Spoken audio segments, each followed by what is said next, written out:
Hello everyone. Today I'm going to present the chapter The Address from class 11th under the flag of Foster of English by Marga Minko. This chapter showcases the after effects of war. It is much easy to get involved in it, but how it affects the life of people is very disheartening, and that we will discuss in this chapter. A brief introduction about the author of this chapter.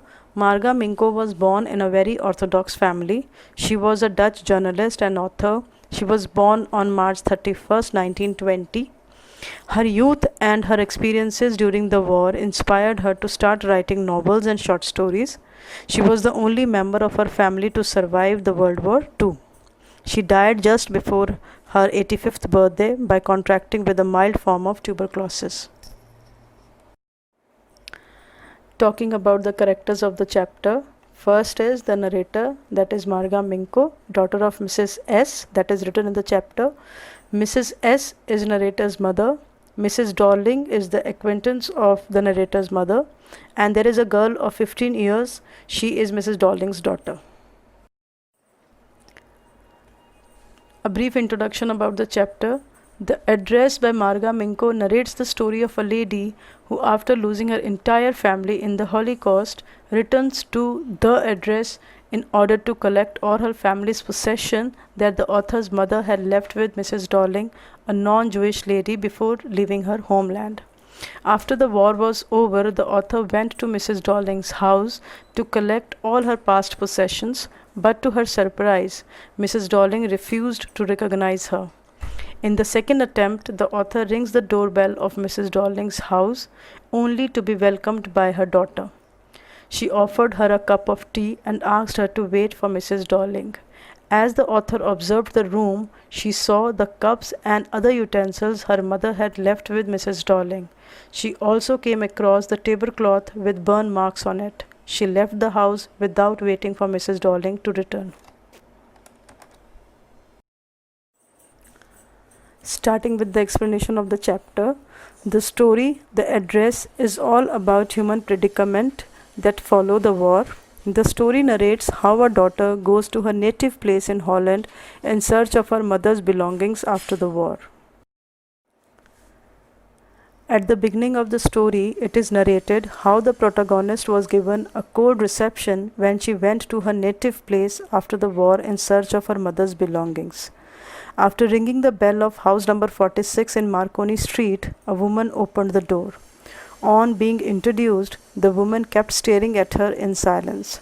There was no sign of recognition on her face.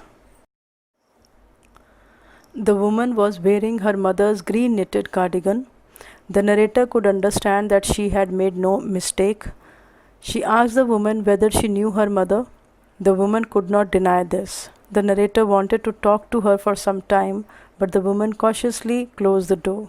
The narrator stopped there for some time and then left the place. The memories of the narrator's bygone days came to light. Her mother had provided the address years ago during the war. She went to the home for a few days. She could find that various things were missing. At that time, her mother told her about Mrs. Darling.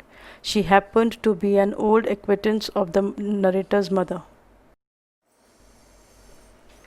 Lately, she had renewed contact with her and had been coming there regularly. Every time she left their house, she took something home with her.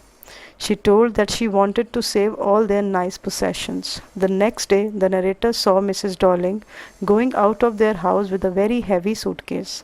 She had a fleeting glimpse of Mrs. Darling's face. She asked her mother whether the woman lived far away. At that time, the narrator's mother had told about the address, number 46 Marconi Street.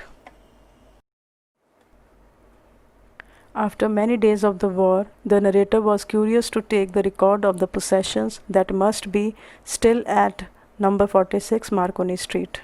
With this intention, she went to the given address. The concluding part of the story describes the second visit of the narrator. As the narrator's first visit yielded no result, so she planned to go once again. Interestingly, a girl of 15 years opened the door to her. Her mother was not at home. The narrator expressed her wish to wait for her. The girl accompanied her to the passage. The narrator saw an old fashioned iron candle holder hanging next to a mirror. The girl made her sit in the living room and went inside. The narrator was horrified to find herself in a room she knew and did not know. She found herself in the midst of familiar things which she longed to see again, but which troubled her in the strange atmosphere. She had no courage to look around her, but she no longer had the desire to possess them. She got up and walked to the door and left the room. She resolved to forget the address and moved on. Talking about the summary of this chapter, after ringing the doorbell of Mrs. Darling, who lived at number 46 Marconi Street, the protagonist was given a cold reception, and Mrs. Darling took much time to recognize her. Mrs. Darling had thought everyone in the protagonist family was dead and asked if anyone else had come along with her.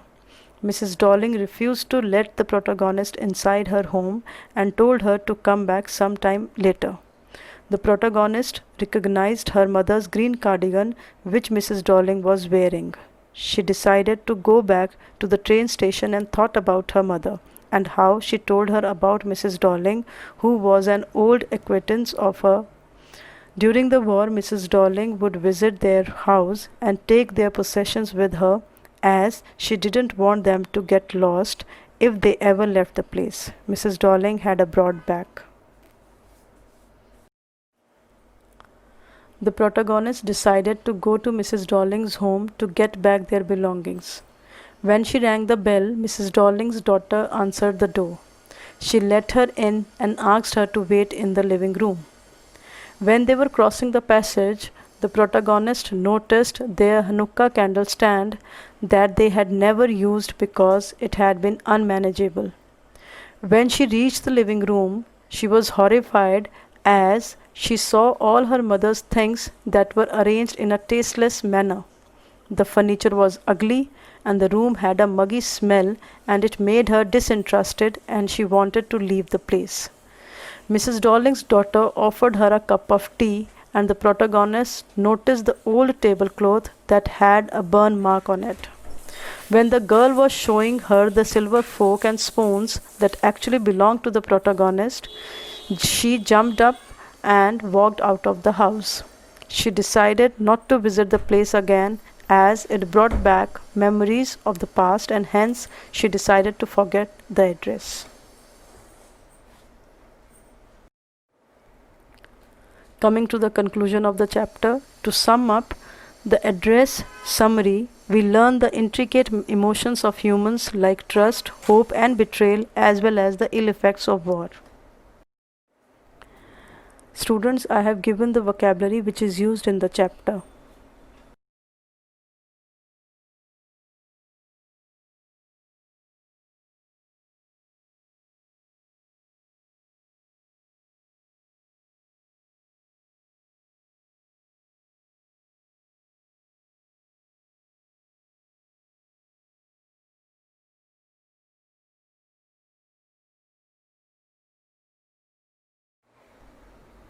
I hope students you were able to understand this chapter, and if you liked my video, don't forget to like, comment, share and subscribe my channel. If you have not clicked the bell icon, please do so for my further videos. Thank you so much and God bless you all.